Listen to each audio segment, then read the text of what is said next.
I turn now to John H. Sununu, who was President George H.W. Bush's White House Chief of Staff from 1989 to 1991. He's also author of The Quiet Man, The Indispensable Presidency of George H.W. Bush. He joins me now via Skype from New Hampshire. Mr. Sununu, in the Washington Post, you mentioned H.W. Bush once again as, "I am a man who sees life in terms of missions, missions defined and missions completed." How did his experience in his military life impact his presidency? Good day. Well, certainly it was an important part of a lot of his hard decisions.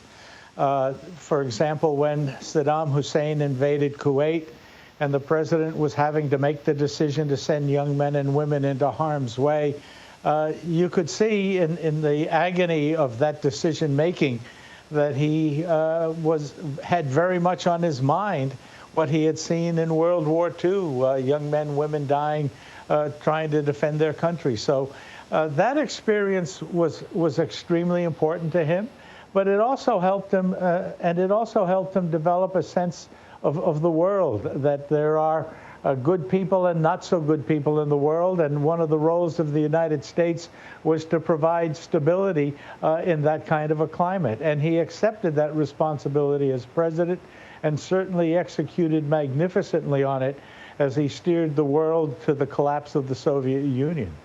Governor, as we look back on Mr. Bush's life, what do you think he would be most proud of? Probably his family. This was a president who still, as much as he was committed to the success of the country, really was extremely family-oriented.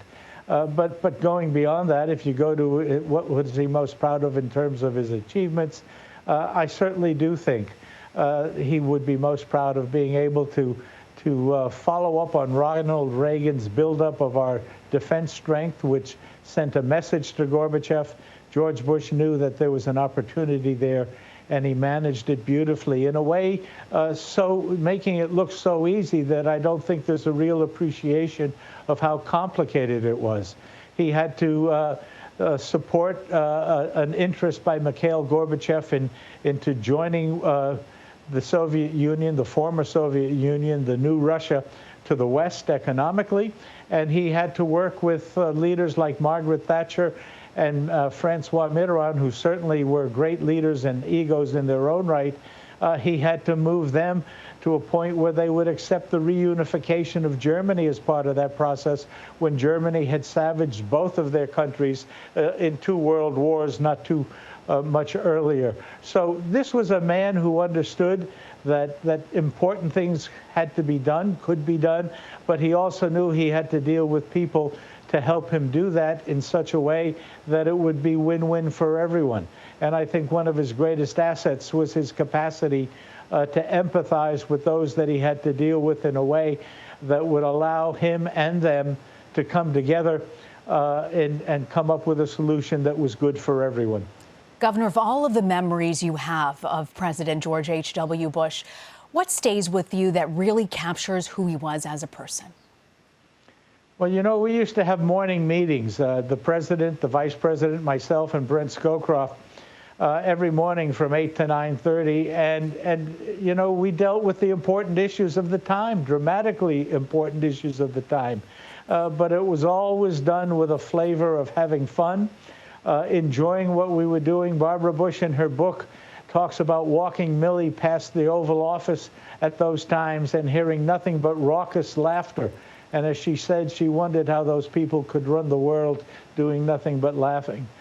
It was a fun time to be serving a great president, and I appreciate more than anything I can tell you the opportunity to have been there at such a wonderful time in the change of the world, but working for a man that made it fun to be part of. You talk about what fun it was to be part of his mission. When you ran for governor of New Hampshire, was there anything about your time with President Bush that influences you and your life in politics? Well, you know, I ran in 1982, which was going to be a horrible year for Republicans politically, just like this off-year election was for Republicans. Ronald Reagan had been elected president. I was going to run against an incumbent Democrat. I just won the primary in New Hampshire in September with about 6 weeks, 8 weeks left to the election. I picked up the phone and called the then sitting Vice President, George H.W. Bush. I said, Mr. Vice President, I don't know if you remember me. I'm John Sununu. I just won a primary. I need a fundraiser up here.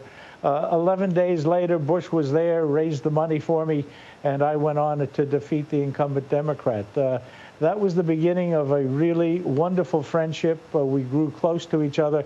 And when he wanted to run for president in '88, I was more than happy to endorse him, support him, and try and help him win the New Hampshire primary, and then go on to win the rest of the primaries around the country. Former Chief of Staff for George H.W. Bush, John Sununu, thank you very much for joining us. Thanks, Rena.